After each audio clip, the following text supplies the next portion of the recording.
시작하겠습니다. 레위기 15장 1절. 여호와께서 모세와 아론에게 일러 가라사대 이스라엘 자손에게 고하여 이르라. 누구든지 몸에 유출병이 있으면 그 유출병을 인하여 부정한 자라.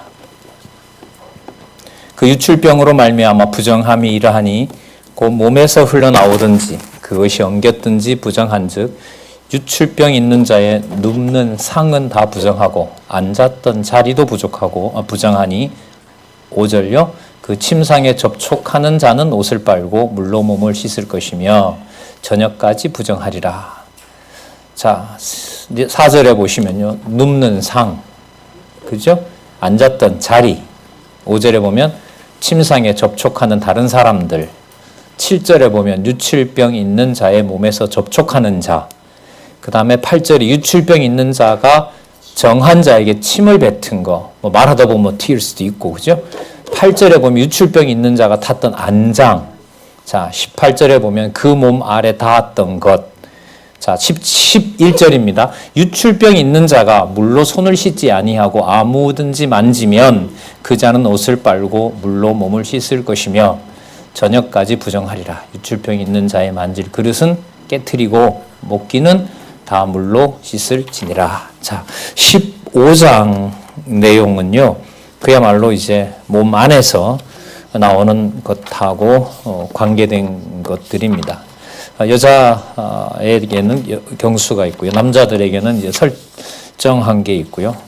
뭐 좀 더 찾아보면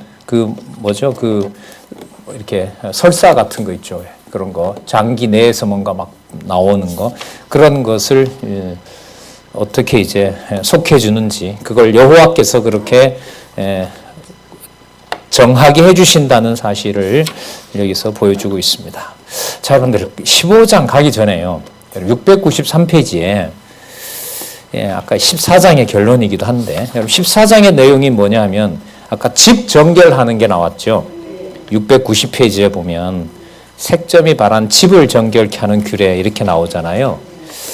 자, 693페이지 첫 번째 단락 밑에서부터 네 번째 줄에 보면 이와 같은 여호와 하나님의 섭리는 문둥이를 깨끗게 하실 예수 그리스도를 통하여 무슨 교회요?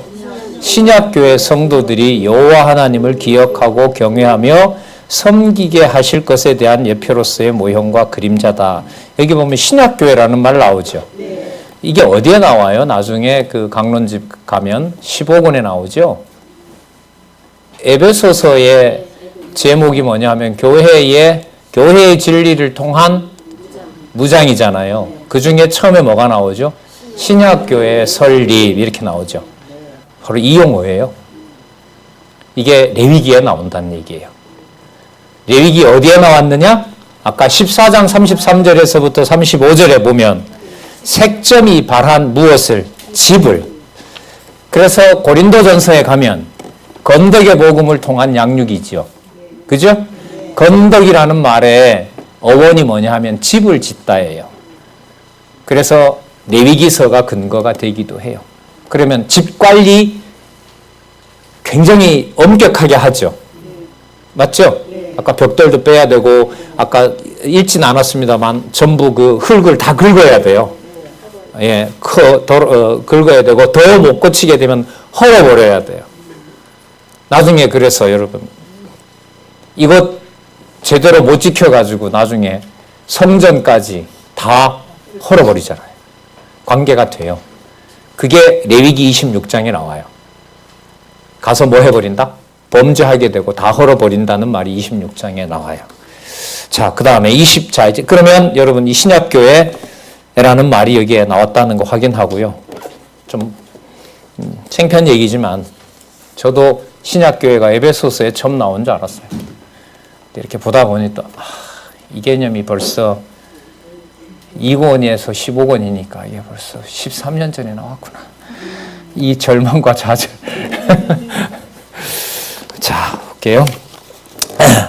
15장 유출병 성화 규례 이렇게 해서 나왔습니다. 자, 695페이지에 가시면 15장 13절에서부터 15절까지 남자의 경우입니다. 부정한 유출병을 속하는 제사 규례인데요. 아까 이게 계속 주로 쓰이는 제물이 뭐였냐 하면 산비둘기 둘, 집비둘기 새끼 둘. 그래 하나는 잡고 하나는 놓아주고 이런 방식으로 성화를 시키도록 하죠. 15절에 보면 제사장은 그 하나는 무슨 죄로? 속죄죄로, 하나는 번제로 드려 그의 유출병을 인하여 여호와 앞에 속지 않으. 그러니까 하나는 잡아서 성소로 가져가야 돼요. 피를 가지고 가야 되고 하나는 태워서 그 여호와께 다 불살라야 돼요. 아시겠죠? 자, 그 다음에 16절부터 18절에 보면 설정한 자는 전신을 물로 씻으며 저녁까지 부정하리라. 이게 보면 남녀가 하나 됐을 때 이제 어떻게 보면 그 필연적으로 남는 흔적이죠. 그게 부정하다는 거예요. 그걸 씻으라고 하는 내용이 바로 그 16절에서부터 18절까지 내용입니다. 자, 그 다음에 15장 19절에서부터 24절에 보면 여인의 유출로 부정하게 되어지는 규례를 얘기를 합니다. 자, 19절에 보면 어떤 여인이 유출을 하되 그 유출이 피면 7일 동안 불결하니 무릇 그를 만지는 자는 저녁까지 부정할지라.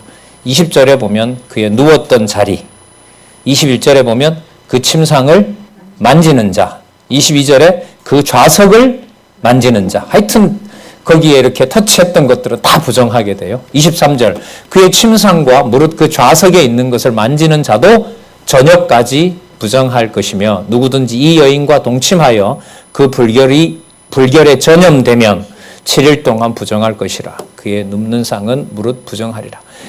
여러분 누가복음 8장에 보면 혈류증 여인이 예수님의 옷자락을 만지면서 회복되는 얘기 나오죠. 이 반대죠. 그래서 예표가 돼요. 이거. 여기는 옷자락에 대니까 뭐가 돼요? 내가 부정하게 되죠. 그럼 똑같은 원리인 거죠. 예수님의 옷자락에 대해서 뭐 한 거예요? 깨끗해지는 거죠. 그래서 로마서에 가면 모든 사람을 한 사람 아담으로 말미암아 어디에 넣고 죄 가운데 넣지만은 또 한 사람으로 말미암아 모든 자를 의롭게 하려 함이니라 이렇게 나옵니다. 복음 중에 복음이에요. 레위기는. 다시 한번 레위기서는 꼼꼼하게 읽는 것만큼 보상이 주어진다. 공부하라는 소리입니다. 공부하라가 아니고 하자. 해봤으면 좋겠다라는 말씀입니다. 그러면 또 하나 글쎄요 여러분 이거 재밌다라기보다가요 이거 성경 정보에서 중요한 부분이에요. 그럼 다윗이 밧세바 범한 거 아시죠? 다윗이 밧세바를 범할 때 하나를 체크합니다. 뭘 체크하는 줄 아세요? 경수 기간인지 아닌지를 알아봅니다. 규례를 그 여자의 부정한 기간인지 아닌지를 체크하고 데려와서 강간해요.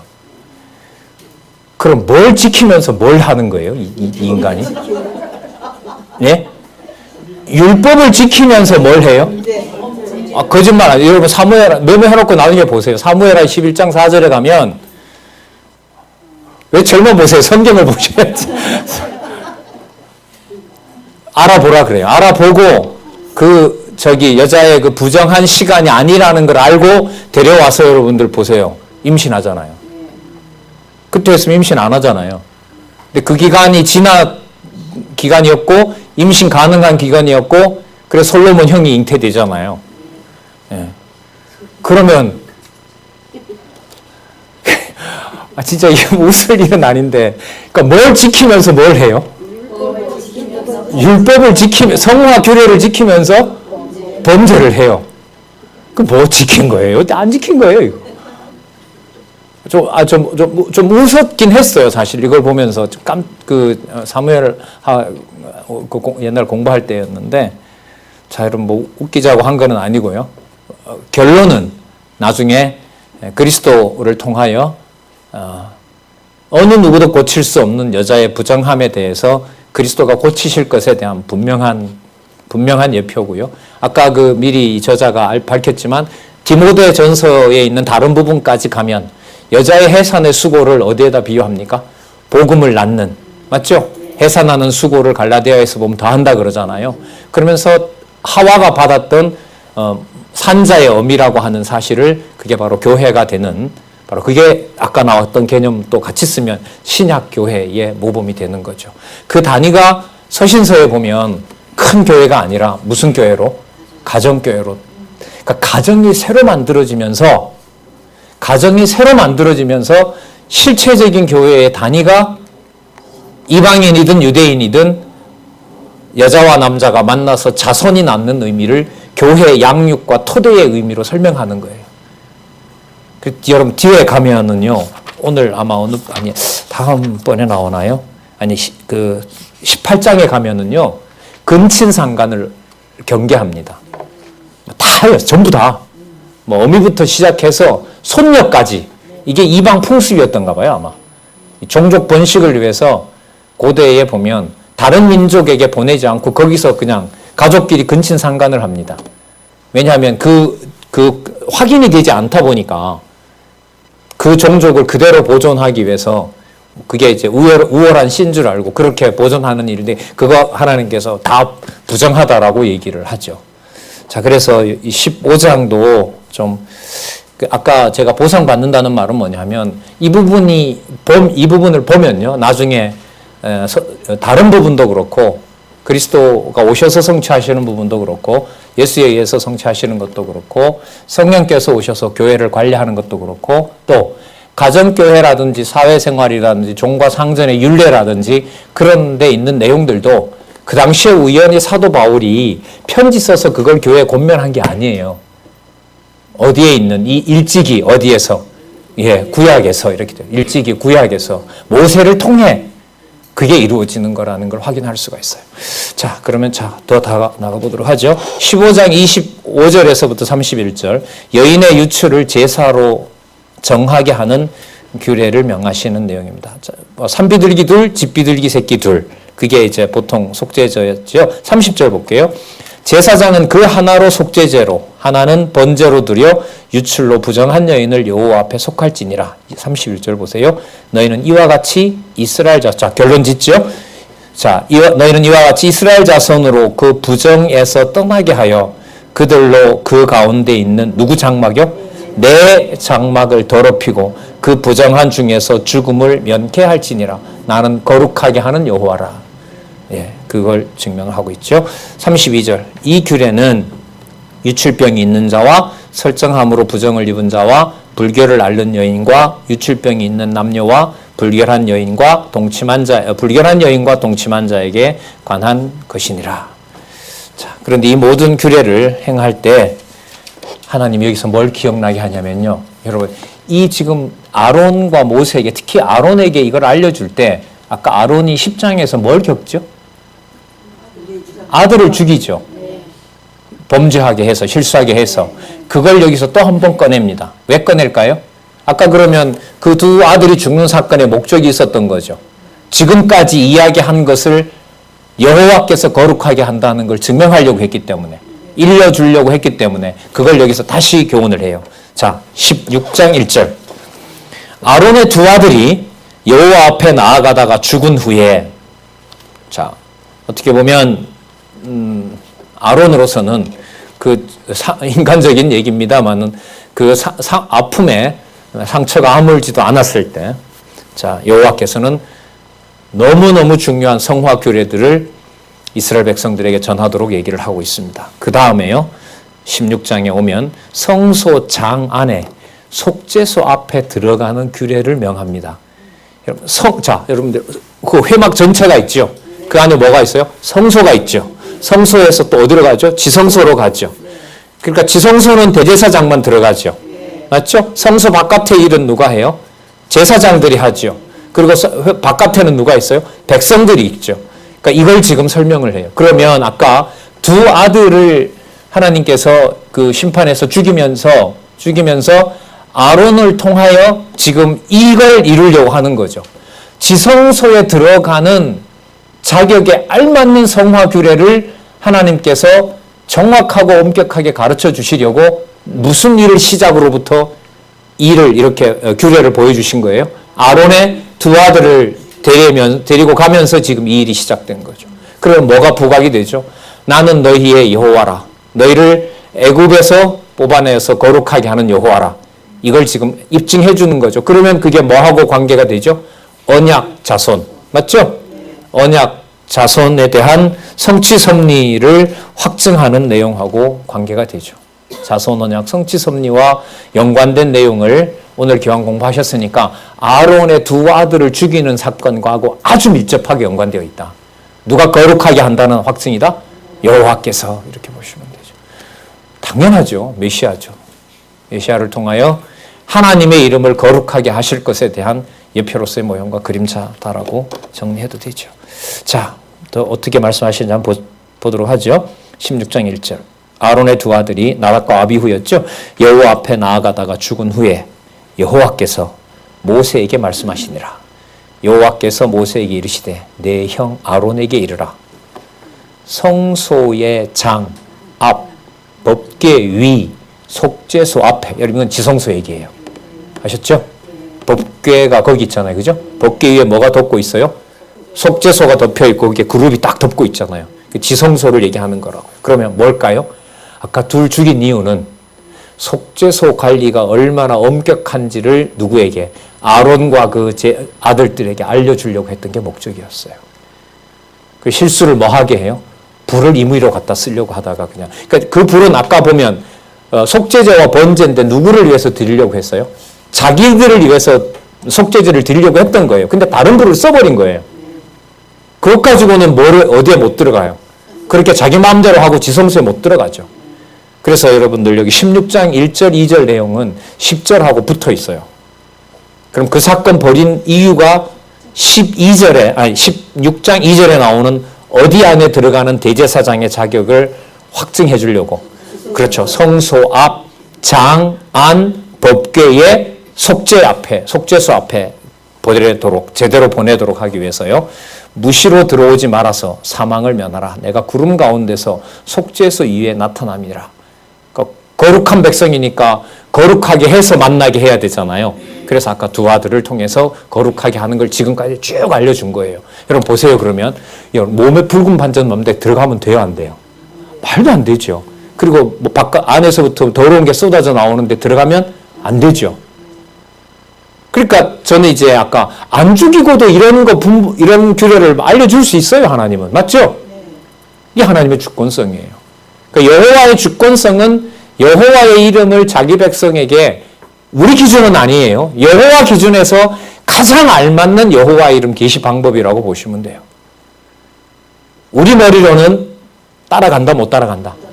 도저히 따라갈 수가 없다.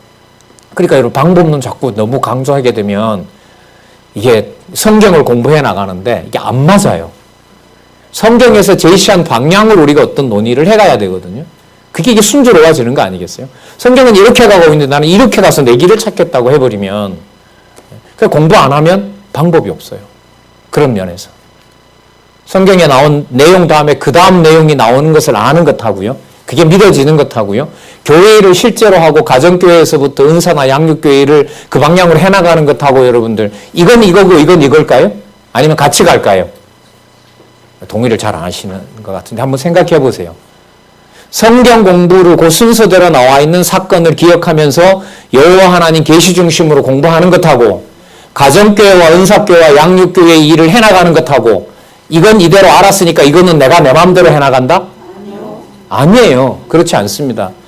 그래서 먼저 공부하라는 얘기를 40년 동안 여러분들이 들었고 저도 들었고 그 비밀을 되게 하시는 하나님의 능력에 초점을 맞춰서 조금씩 보고 있는 거예요. 그럼 이 공부를 이렇게 여호와께서 이게 한번 과정 보세요. 10장에 일어났던 사건이 16장에 와서 답이 나오잖아요. 맞죠? 그 사이에 보세요. 바깥에 나오는 거, 바깥에 생기는 점, 피부, 집에 생기는 거, 그거 전부 다 오염되어 있는데 그런 제사장이 지성소에 들어올 수 있다 하면 누구나 들어올 수 있다는 말 아니에요. 그럼 뭐하러 거룩한 여호와가 필요해요? 필요가 없는 거죠. 그럼 여호와께서는 먼저 함부로 하려고 했던 두 아들을 뭐하고? 죽이고 거룩은 내가 하는데 내가 책임지겠다고 하고 16장까지 오는 동안 바깥에서 안에서 나오는 더러운 거, 바깥에 생기는 더러운 거, 집안에 생기는 거 더러운 거, 남이 더럽게 해놓은 걸 내가 터치했던 거, 건드렸던 거, 그 일체 모든 데서 뭐하게 깨끗하게 해준 다음에 어디로 들어갈 수 있는, 그렇죠, 지성소로 들어갈 수 있는 준비를 한 거예요. 그럼 이런 순서를 빼고 그냥 성경은 이렇더라고 하고 그냥 나는 내대로 내 하고 싶은 대로 내 좋은 대로 그렇게 되어 있지 않아요. 고민을 좀 해보셨으면 좋겠습니다. 성경 공부를 순서대로 공부하는 것과 내가 은사나 양육교회를 하나님께서 주신 은사대로 실현하는 것과 관계가 과연 있을까 없을까? 이런 질문을 많이 안 들어보시고 그냥 막연히 공부하고 은사 주면 하고 이렇게까지는 생각들은 하셨고 많은 얘기를 했었어요. 근데 제가 오늘 던지는 질문은 이 형식대로 이런 구조대로 공부를 해나가는 것과 내가에게 주신 은사를 하나님께서 실행시켜 주시는 것과 그게 과연 관계가 있는지 없는지. 그래, 예를 들면 그런 권사님이나 장로님들하고 성경에 대한 이런 내용이 알고 믿는데 일치가 안 돼 있어요. 일을 하려고 해요. 시작은 돼서 뭔가는 가겠죠. 근데 오래 갈까요? 저는 오래된 예를 못 봤어요. 여러분 보셨잖아요. 연구원 체제에 연구원들이 갈라지는 거. 서로 사이가 나빠서 갈라졌을까요? 왜 누구누구 탓하는 문제가 아니에요. 뭐 하는 문제에서 일치하지 않으니까. 어느 사람은 죽어도 이거 아니면 안 된다 그러고 어떤 사람은 그게 다야? 꼭 그렇게만 해야 돼? 그럼 거기서 갈라지는 거 아니에요. 그 사람들만 그럴까요? 아니면 모든 성도들이 다 그런 경우가 다 그런 걸까요? 그래서 답은 강요하지는 않겠습니다. 여러분들이 고민하시고 한번 은사와 양육교회 그러면 여러분들 그게 얼마나 귀중한 교회겠어요. 얼굴도 모르는 분이 이렇게 해서 신뢰하고 연구할 수 있도록 후원을 해준다는 거.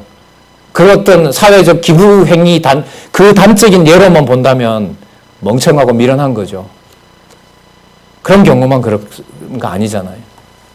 가정교회에서부터 은사교회, 양육교회 보이지 않는 말씀을 아까 장로님 가니까 유튜브에다가 라이브를 올렸대요. 그 말은 뭐냐 하면 지금 저기 남미는 자고 있을 때거든요. 근데 틀어볼 수 있는 사람 있잖아요. 우리 인터넷 아니면은 못 본다. 컴퓨터에 앉지 않으면 라이브를 못 봐요. 근데 뭐는 돼요? 스마트폰을 머리에 놓고 라이브를 들을 수 있거든요. 이거 저는 즐거운 일이죠. 그러나 오늘 그 아론의 두 아들을 통해서 남겨진 두 아들에게 지성소에 들어가는 자격을 여호와 하나님께서 엄격하게 만든다. 여러분 이게 교회 생활과 무관하지 않잖아요. 맞죠? 진짜 대제사장 예수 그리스도가 아니면 도저히 교회 생활에 불가능하다는 신약 전체에 대한 성취 내용으로 보면 굉장히 중요한 그 진리를 오늘 또 고민하게 된다는 생각이 들어요. 자, 16장 6절에서부터 22절 볼까요? 아론이, 자, 이번엔 누군가 보세요. 아까는 이제 제사장들이었고요. 저럼 덜 읽었네요. 죄송해요. 그 3절에 보면 아론이 성소에 들어오려면 수송아지 속죄 제물을 삼고 수양으로 번제물을 삼고 그 다음 보세요. 거룩한 세마포 속옷, 세마포 고의, 세마포 띠, 세마포 관, 거룩한 옷, 몸 다 씻어야 되고요. 맞죠? 뭐로 입어야 돼요? 세마포로. 맞죠? 거룩한 세마포로 입고 들어와서 뭘 해야 돼요? 속죄 제물을 드려야 돼요. 전체 제사 대속죄 이럴 때는 또 여러분들 그 방울 달린 옷 있죠? 예, 그거 해야 되고. 그러니까 다 경우마다 달라요. 그러니까 대신 죄를 속하기 위해서 들어오는 것 하고요. 자기 죄를 뭐 하기 위해서 속하기 위해서 들어오는 거 다 달라요.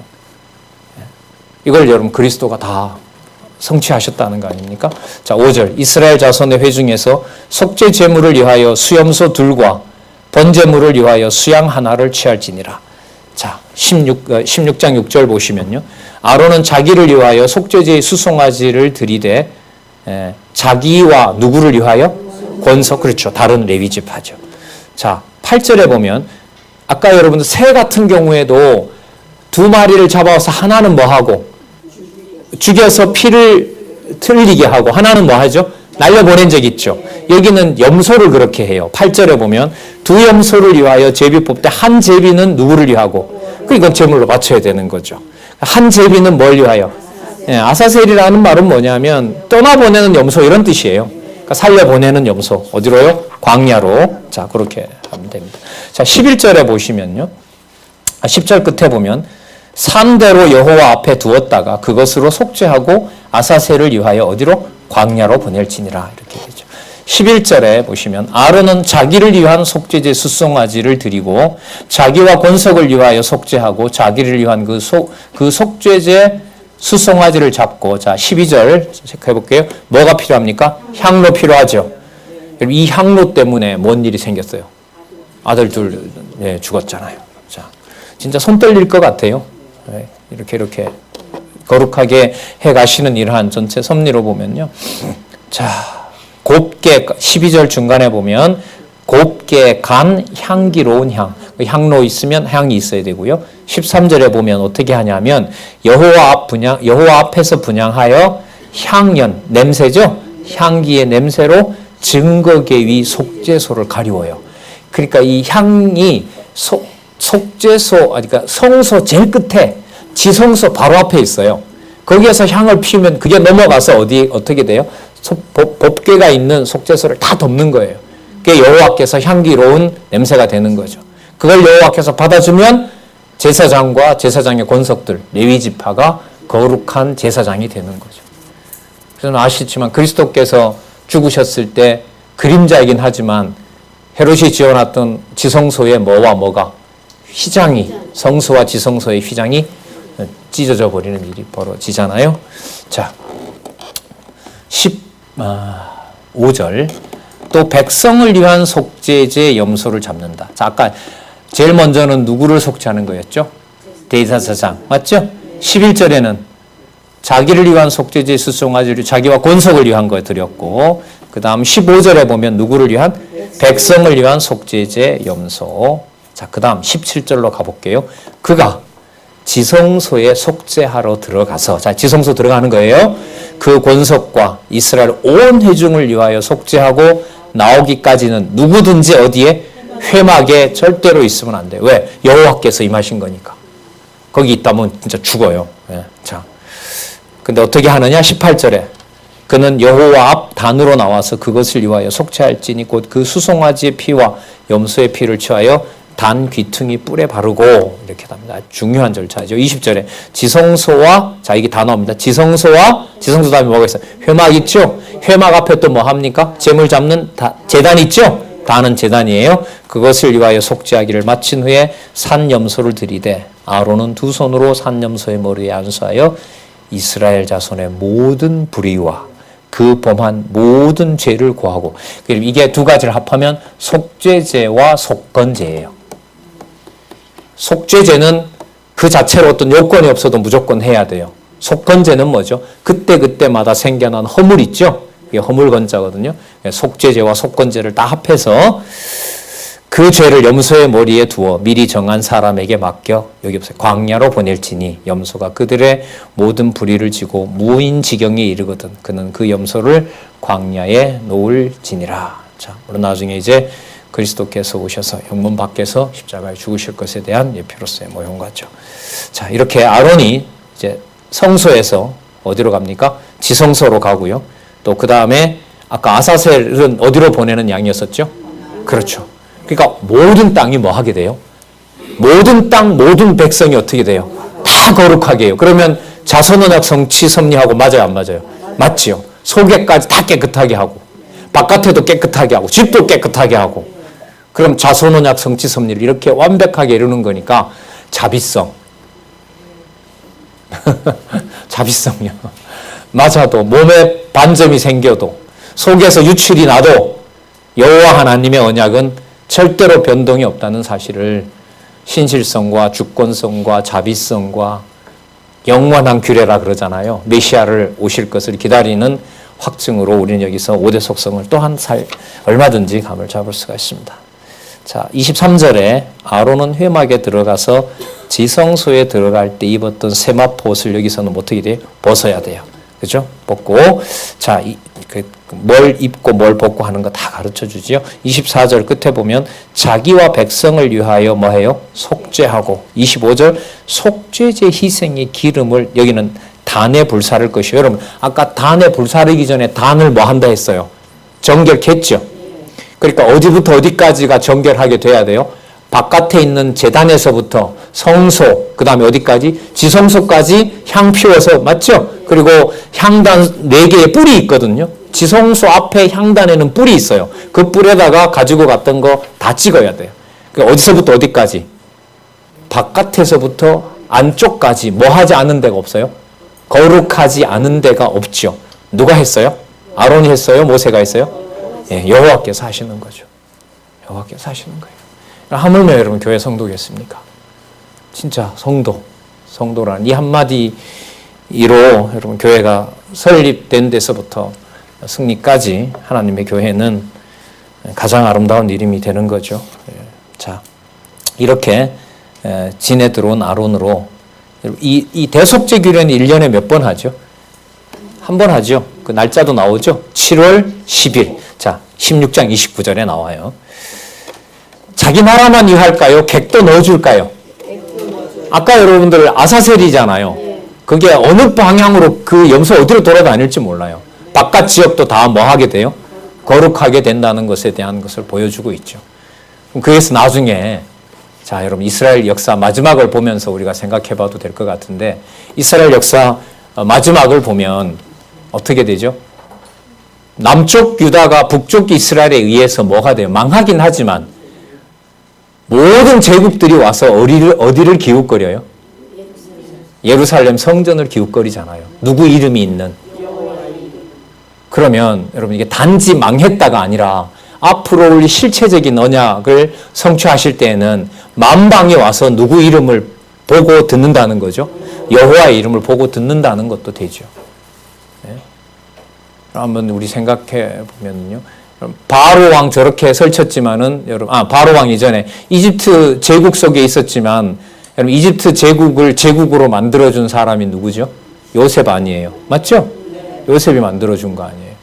그다음에 나중에 여러분들 바벨론 포로로 잡혀갔다고 하지만 바벨론 70년 동안의 총리가 누구였어요? 다니엘이었죠. 그러니까 이쪽 지역은 망해서 안식년이 70년이 차는 거고요. 이방 지역 바벨론은 누구 때문에 누구 이름을 알게 된 거고요. 그렇죠. 포로로 잡혀간 유대인들 때문에 여호와 이름을 알게 된 거고요. 페르시아 제국 때는 누구죠? 모르드게에 의해서 몇 시간 동안의 반전이 일어나면서 모르드게를 통하여 페르시아의 제상을 만들어서 120도에 있는 이방인들이 누구 이름을? 그러면 준비 다 끝났죠. 이제 누가 오셔서? 메시아가 오셔서 예루살렘과 온 유대와 사마리아와 땅끝까지 복음 전하는 일이 시작만 되면 되죠. 근데 성경께서 좀 바쁘셨던 것 같아요. 하나님께서. 왜냐하면 구약 성경은 그 말라기에서부터 모세까지 한 1100에서 1200년 되거든요. 근데 신약 성경은 마가복음이 60년이라 보통 하거든요.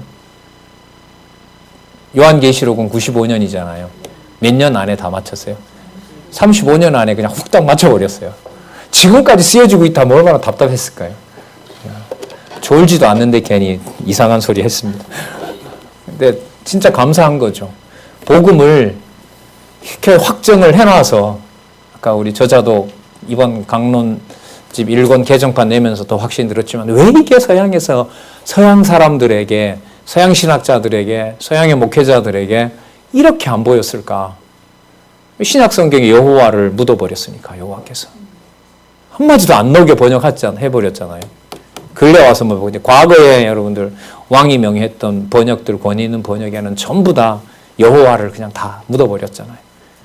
여호와 우리 이제 말로는 이 선포나 선언으로는 여호와의 그리스도 성취라고 선포는 됐지만 이게 이제 번역돼야 될 일은 일로서 남아 있는 거죠.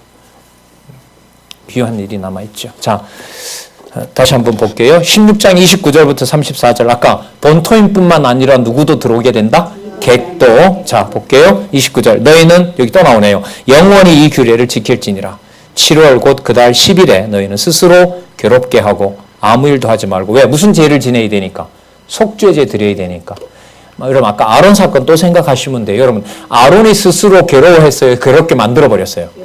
괴롭게 만들어서 금식 자기가 했어요? 금식하게 했어요? 누구만 생각하게?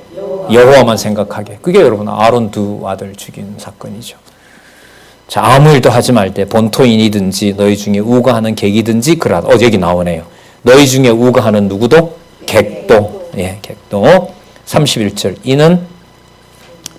30절. 이날에 너희를 위하여 속죄하여 너희로 정결케 하리니 너희 모든 죄에서 너희가 여호와 앞에 정결하리라. 이는 너희에게 큰 뭐라 그래요? 여러분 이게 큰 안식일이래요. 그러니까 왜냐하면 아까 괴롭게 하고 아무것도 하지 않는 날이니까 이게 대속죄일이잖아요. 맞죠? 대속죄일이 정확하게 안식이라고 맞아떨어지진 않아요. 날짜가 변동이 되니까. 근데 그 날을 뭐라 불러버렸어요? 큰 안식일이라. 왜 강조해야 되냐면 그리스도가 와서 나중에 뭐가 되시니까? 안식의 주인 되시죠. 왜요? 단일히 속죄제 드렸으니까. 정확하게 딱 맞아떨어져. 그리고 그 제사는 이미 당신이 창세전에 그리스도였을 때 아버지 안에서 이미 다 이루신 거죠. 그러면 무슨 개념이 추상적인 게 아니죠. 29절에 나온 영원한 규례. 맞죠? 31절 끝에 영원히 지킬 규례. 34절 한번 또 나오네요. 이는 너희의 영원히 지킬 규례. 그럼 뭐 메시아와 바로 연결돼요. 그 703페이지 설명에도 나오죠. 자, 예수 그리스도께서 스스로 자차의 십자가의 고난을 당하시고 죽으셔서 무덤에 편히 쉬실 것에 대한 예표로서의 모형과 그림자이다. 예수 그리스도의 고난과 죽으심은 영원한 속죄를 이루신 것으로서 예수 그리스도께서 영원히 지킬 규례를 이루신 것이다. 그래서 신약교회 성도는 예수 그리스도의 공로에 의해 영원히 지킬 규례의 준행자가 된 것이다. 우리는요, 창세전 그리스도 안에서 하나님 백성 삼았다는 놀라운 사실을 알게 된 거죠. 진짜 성도의 비밀을 교회를 통해서 알게 되는 거죠. 교회의 진리를 통해서 창세전 성부 하나님, 성자 하나님, 성령 하나님의 작정과 구속과 인치심으로. 자, 여러분 이쯤 되면 하나님한테 하나님이 다 허락해 주셨잖아요. 바깥에서도, 장막 바깥에서도, 장막 안쪽들에서도, 성소에서도, 지성소에서도, 어디에 있던 사람이든 다 뭐 했어요? 다 하나님께서 인정해 주신 백성이 되잖아요. 그럼 뭔 제목 드리면 되겠어요? 무슨 제 드려야 될까요? 그렇죠. 그래서 화목제 나와요, 여기에 또. 이 제사의 이 논리적인 흐름이 진짜 이럴 줄 또 한번 놀랐는데, 맞아요. 4절 볼까요? 먼저 회막문으로 끌어다가 여호와의 장막 앞에서 여호와께 예물로 드리지 아니하는 자는 피 흘린 자로 여길지니라. 그러니까 여러분 아까 왜 바깥으로 간 그 에사셀부터 해서 안쪽에 들어오는 것까지 그거 없는 상태에서 자기 임의로 불 갖다 줬다가 두 아들 어떻게 됐어요? 그 자리에서 죽어버렸죠. 그럼 그게 그렇게 하면 안 되잖아요. 안 되는 방식을 여호와께서 되도록 다 일러주셨잖아요.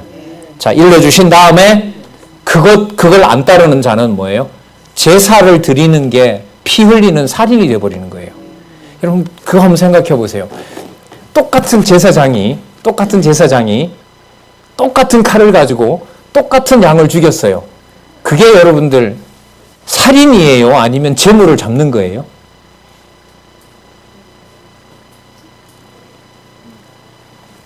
만약에 두 아들이 만약에요. 두 아들이 하나님이 원하지 않는 불을 쓰지 않고 거기에 있는 그 짐승을 죽였어요.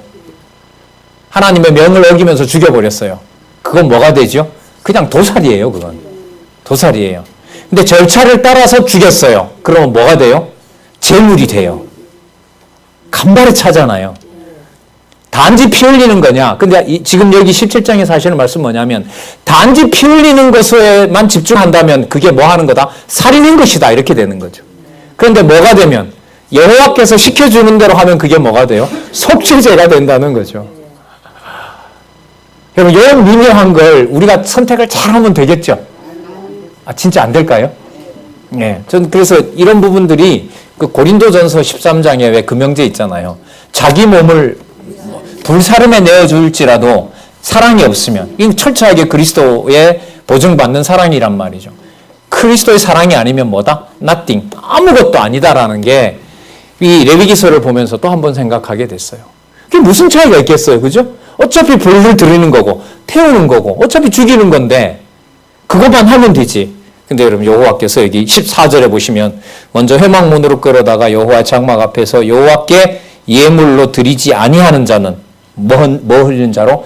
피 흘린 자로. 피 흘린 자는 뭐 하게 돼요? 생명을 자기 마음대로 해한 거니까 뭐 하게 돼요? 하나님의 백성 중에 끊어줘야죠. 자, 그가 피를 흘렸은즉 자기 백성 중에서 끊쳐지리라. 자, 그런즉 이스라엘 자손들이 들에서 잡던 희생을 회막문 여호와께로 끌어다가 누구에게 줘야 돼요? 제사장에게 주어서 누구로? 화목제로 여호와께 드려야 할 것이니라. 그럼 여러분 바깥에서 사냥해서 제대로 먹으려면 하나님께서 제사장을 통해서 뭘 받아줘야 돼요? 피의 속전을 받아줘야 돼요. 이게 안 된 상태에서 바깥에서 그냥 사냥해서 먹고 하면 하나님이 뭐 해도 돼요? 죽여도 돼요. 그러면 어느 영역까지? 아까 아사셀도 나왔지만 어느 영역까지? 이방 영역, 전체 영역까지 하나님께서 전부 뭐 하신 것이다? 거룩하게 하신 것이다. 이 교회죠. 두말할 것이 준비되어 있는. 자, 그래서 5절에 제사장에게 주어 무슨 죄로? 무슨 죄로? 화목제로 여호와께 드려야 할 것이라. 참 체크도 하시고요. 제사장은 그 피를 회막문 여호와의 단 앞에 뿌리고 그 기름을 불살라 여호와께 향기로운 냄새가 되게 할 것이다. 그들은 전에 음란히 섬기던 수염소에게 다시 제사하지 말 것이니 이는 그들이 대대로 지킬. 여기 또 나오네요. 무슨 규례? 영원한 규례. 여러분 그러면 아까 무슨 죄로 시작해서 무슨 죄로 마치면서 그게 자기 백성이 반드시 지켜야 될 규례로 확정하죠. 속죄제부터 시작해서 화목제로 해서 모든 백성과 백성이 가는 땅을 다 거룩하게 한 다음에 그것이 반드시 뭐 하게 될 것이다? 영원히 지킬 규례가 되게 하신다. 그럼 이것보다 자손 언약 성취 섭리 더 분명한 근거가 어디 있어요? 그럼 레위기가 뭐가 맞아요? 성화 규례 다는 안 봤지만 자손 언약 성취 섭리에 대한 신실성과 자비성이 맞죠. 이렇게 자기 존재를 확증해 주는데 뭐 더 이상 증거가 필요하겠습니까? 자, 아까 누구도 들어간다 그랬죠? 객, 그죠? 그러니까 이방인에게도 이걸 꼭 일러줍니다.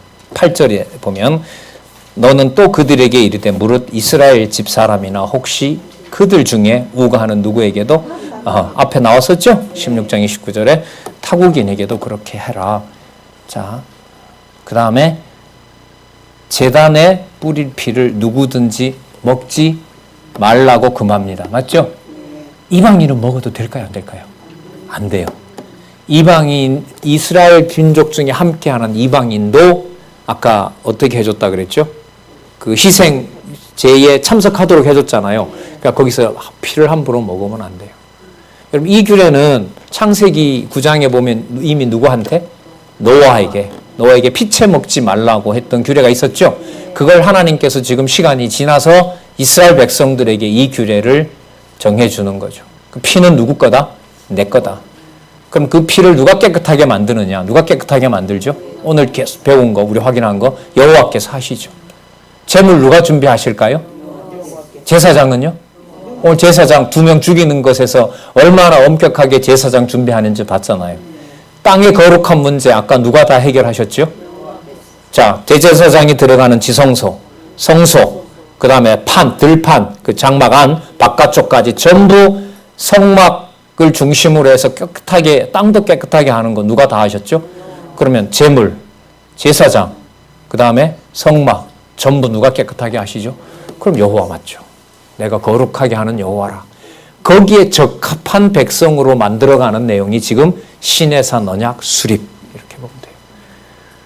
이걸 제가 볼 때는 한 1년만 해도 어느 정도 교육이 될 것 같은데 이게 바로 그 다음에 기다리고 있는 민수기 1장에서부터 30장까지 몇 년 동안 40년 동안 싹 죽이고 모두 죽이고 2명 빼놓고 하지만 다 죽이고 다 살리고 더 거룩한 백성으로 만들어서 어디에 들어가기에 가나안 땅, 그렇죠. 약속의 땅, 거룩한 땅, 가나안에 들어가기에 가장 알맞는 백성으로 만들어주시는 내용이 민수기서입니다. 그래서 민수기 31장부터 요단 동편 땅부터 안 뗄래야 뗄래야 뗄 수가 없어요. 이 구조를 어떻게 떼요? 뗄 수가 없죠. 자, 마지막으로 여러분이 17장에서 강조하는 내용이 뭐냐면 제단에 뿌릴 피. 그러니까 여러분 제단에 뿌릴 피가 무효가 되면 뭐가 다 무효가 돼요? 무효가 될 뿐만 아니라 이스라엘 백성의 거룩함도 다 사라져요. 무효가 돼요. 이걸 또 한 번 명심시켜 주는 거예요. 10절 무릇 이스라엘 집 사람이나 그들 중에 우거하는 여기 나오네요. 타국인 중에 그 어떤 피든지 먹는 자가 있으면 끝에 읽을게요. 그를 백성 중에서 뭐 한다? 끊어자. 10절 11절 육체의 생명은 어디에 있다? 피에 있음이라. 내가 이 피를 너희에게 다 내뿌려 너희 생명을 위하여 속하게 해. 또 반복합니다. 생명이 어디에 있다? 피에 있다. 여러분 이거 먼저 찾아보실래요? 자, 두 번 나왔죠. 14절 가볼까요? 모든 생물은 그 피가 무엇과 일체라? 생명과 일체라. 14장 끝에 보세요. 14절 끝에 모든 육체의 생명은 무엇인즉 그 피인즉 무릇 피를 먹는 자는 끊쳐지리라. 그러면 여러분들 오늘 우리 아까 새도 그랬고 에사셀도 그랬고 한 피는 뭐하게 해줘야? 한 피가 누구에게 바쳐져야? 생명의 근원이신 여호와께 바쳐져야 또 다른 한 생명이 뭐 할 수 있어요? 살 수 있어요. 꼭 염두에 두셔야 돼요. 아들 둘이 죽어야 온 백성을 거룩하게 하는 제대로 된 제사장이 태어날 수 있어요. 이게 오늘 여러분들이 성화 규례예요. 앞부분도 앞부분이지만 진짜 이걸 읽고 조금 더 생각을 진행해 보면 진짜 감격이 꼭 목적은 아닙니다만은 이게 바로 복음이구나 싶은 그런 것 같아요. 자, 10절에서부터 16절에 강조요. 내가라고 강조하고요. 맞죠? 그 다음에 생명은 어디에 있다? 피에 있다. 그렇게 딱 정리가 됩니다. 자, 아까 누구도 들어간다 했죠? 12절 마지막 한 번 더 확인할게요. 그러므로 내가 이스라엘 자손에게 말하기를 너희 중에 아무도 피를 먹지 말며 너희 중에 우거하는 누구도 타국인이라도 피를 먹지 말라. 자, 이렇게 알려줍니다. 자, 그 다음에요. 18장까지 오늘 하도록 할게요. 일반 백성들의 규례를 정해줌으로 그들을 성화시키는 내용이 그 다음에 나타납니다. 그러면 아까 10장에서부터 시작된 내용이 17장에 와서 제사장을 올바른 제사장으로 만들어 줌으로써 누구까지 거룩해지게 되는 완벽한 속죄 규례를 만들어 주셨죠? 이방까지. 맞죠?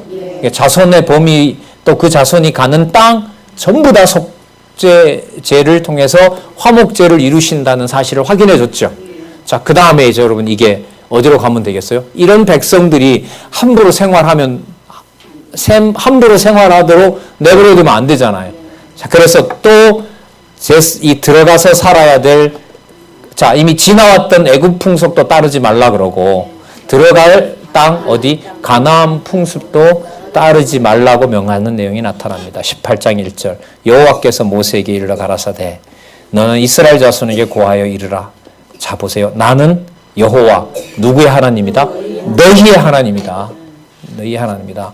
너희는 그 거하던 애굽 땅의 풍속을 쫓지 말며 내가 너희를 인도할 가나안 땅의 풍속과 규례도 행치 말고 너희는 나의 법도를 쫓으며. 여러분 이 법도 내용은 그 배상 원리 있죠. 율례. 주로 율례와 관련된 것이 여러분 법도라고 보시면 돼요. 이건 앞부분에 나왔었죠. 율례, 종과 상전 이런 거 있잖아요. 배상 규례와 관련된 게 법도고요. 그 다음에 여러분 규례 나오죠. 그죠? 규례 같은 경우는 뭐냐 하면 아까 뭐 했던 거였었어요? 성화시키는 거 있죠. 자기 몸에서 나온 거, 피부에 발한 거 그런 것하고 관계되는 게 규례라고 보시면 돼요. 규례를 지켜 그대로 행하라. 나는 또 나옵니다. 나는 너희의 하나님 누구라? 여호와라. 아까는 나는 여호와 너희의 하나님이라 그러고 나는 너희의 하나님 그 이름 바로 여호와라. 이름대로 성취하시는 분이다. 5절 너희는 나의 규례와 법도를 지키라. 사람이 이를 행하면 그로 인하여 살리라. 나는 여호와니라. 이렇게 여러분 얘기를 하고요. 아까 어디 풍속을 쫓지 말라고 그랬죠? 애굽 땅의 풍속과 가나안 땅의 풍속과 규례를 따르지 말라 했죠. 그게 여러분 그 다음 내용에 엄금하는 내용이 나타납니다. 이게 고륙 지친을 가까이 해 하체를 범하지 말라고 하는데요. 예를 들면 이방 풍속인 거죠. 네, 여러분 그 전에 우리 하나 좀 생각해보고 넘어가 볼까요? 나중에 아니 앞에 다 나왔었죠. 여러분 르우벤이 누구를 범하죠? 어머니잖아요. 어쨌든 그 다음에 유다는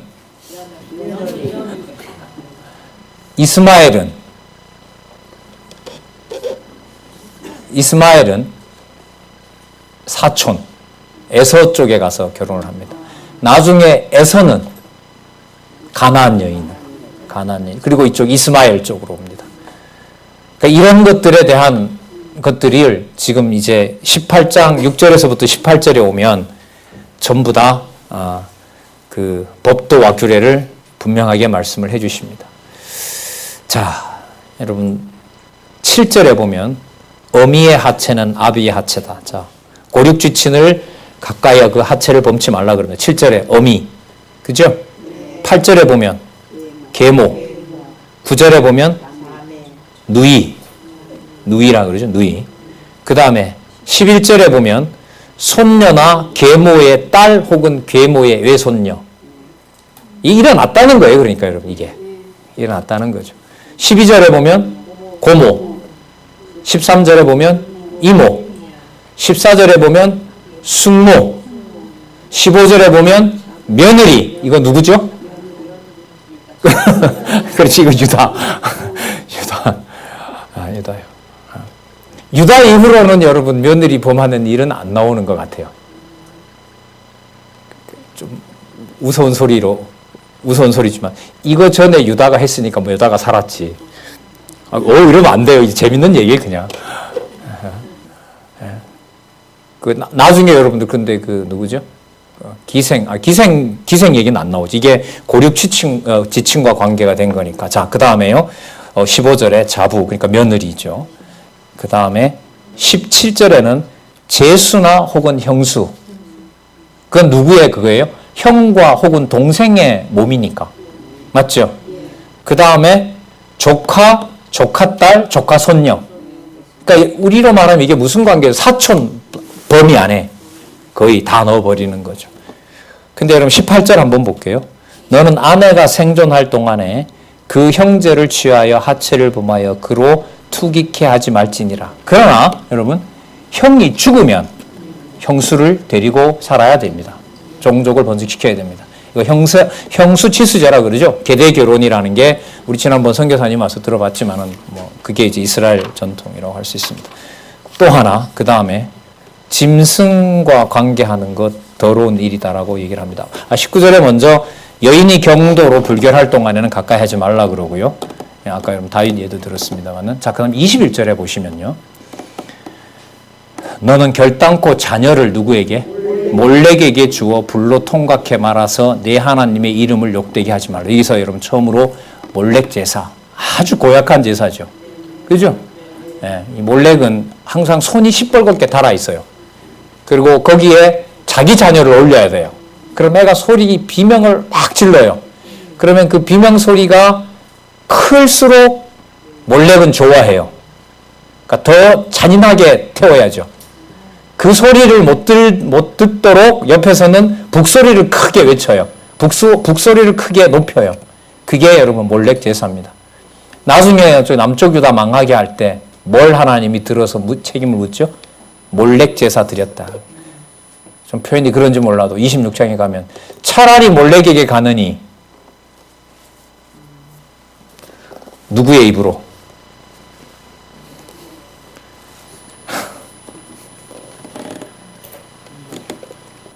남쪽 유다 백성들이 여러분 이방신 몰렉에게 제물을 드리는 일도 말년에 벌어지지만 그 자녀들이 어디로도 들어가요? 그 자녀들이 어디로도 들어가요? 기근이 생기니까. 누구의? 부모의 입으로도 들어가잖아요. 이게 성화 규례 26장에 가면 약속이 돼요. 이 정도 방법까지를 써서라도 성화를 시키는 분이다. 이건 좀 여러분들 그렇게 갑니다. 지금 이건 그쪽. 자, 몰렉 제사를 언급시키고요. 23절 너는 짐승과 교합하여 자기를 더럽히지 말며 22절 너는 여자와 교감한 같이 남자와 교합하지 말라. 동성연애 금하고요. 23절 짐승과 교합 수음 금하고요. 여자가 된 자는 짐승 앞에 서서 그것과 교접하지 말라. 이는 문란한 일이더라. 여자들에게 많은 일이 벌어졌던가 봐요. 예.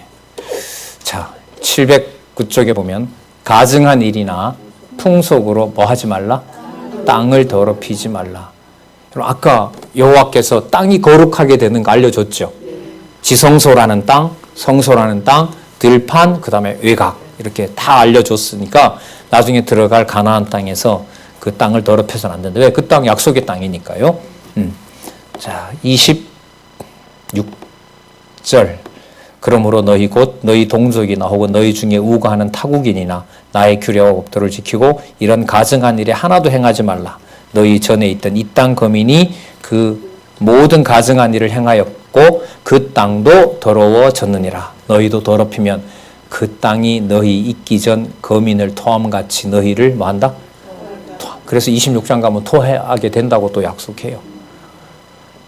자, 무릇 이 가증한 일을 하나라도 행하는 자는 그 백성 중에서 끊쳐지리라. 그것도 26장에 가면 나옵니다. 그러므로 너희는 이 명령을 지키고 너희 있기 전에 행하던 가증한 풍속을 하나라도 조춤으로 스스로 더럽히지 말라. 왜냐하면 나는 이 구별된 규례를 말하는 나는 누구에게만 하나님이다. 어떤 이름으로 알려진? 그렇죠. 여호와의 이름으로 알려진 바로 그런 하나님이 오직 나밖에 없다. 자, 그래서 19장에 가면 그냥 무턱대고 그냥 그렇게 살라고 하면 안 되잖아요. 그죠? 그래서 19장에 보시면 무슨 규례가 나오죠? 그렇죠. 그러면 어떻게 성결해지느냐라는 것을 알려줍니다. 주로 이제 부모경외와 안식일 준수다. 그 다음에 또 10계명까지 4계명이 있었죠. 우상 만들지 말고. 그런 것을 이제 누구에게? 백성들에게 알려주는 내용이 19장에서부터 성결한 생활 규례로 이제 시작이 됩니다. 그러니까 아론에서부터 통치자부터 백성에 이르기까지 다 깨끗하게 구별시킨 언약 자손으로 하나님께서 만들어주시겠다는 약속의 말씀이 19장부터 나타납니다. 자, 오늘 좀 꽤 많이 했는데요. 좀 돌아보시고 아까 간간히 저랑 같이 고민해 주기를 여러분들한테 제안도 드렸는데 한번 같이 고민해 보시고요. 다음에 19장부터 하도록 하겠습니다. 수고하셨습니다. 기도하겠습니다. 하나님 감사합니다. 오래전에 기록한 말씀이지만 볼 수 있고 또 들을 수 있는 귀와 눈을 주셔서 하나님 그리스도에 대한 복음의 확증으로 볼 수 있게 해주셔서 감사드립니다. 살아계신 하나님의 현장 속에 이 복음을 안고 이 시대에 이렇게 살게 해주셔서 하나님 너무너무 감사드립니다. 깨끗한 것과 더러운 것, 의로운 것과 불의한 것, 선한 것과 악한 것, 하나님의 진리의 절대 기준이 없으면 저희들 알 수가 없습니다. 말과 행동은 선하게 보이고 선하게 들리지만 그것이 여호와 앞에 선인지 그것이 불의인지 죄인지 하나님 그것이 선행인지 알 수가 없습니다. 이렇게 무지합니다. 하나님 답답합니다. 그러나 약속하신 대로 성령께서 우리에게 확증해 주시고 내주하셔서 그때그때마다 주의 자녀임을 확인해 주시는 은혜에 다시 한번 감사드립니다. 늘 진리 안에서 자유롭고 또한 엄격한 주님의 교회, 몸된 주의 교회 섬기는 아름다운 일 속에 귀한 주의 종들과 오래오래 함께할 수 있도록 진리의 말씀으로 무장할 수 있도록 인도해 주시옵소서. 예수님의 이름으로 기도드렸습니다. 아멘. 네.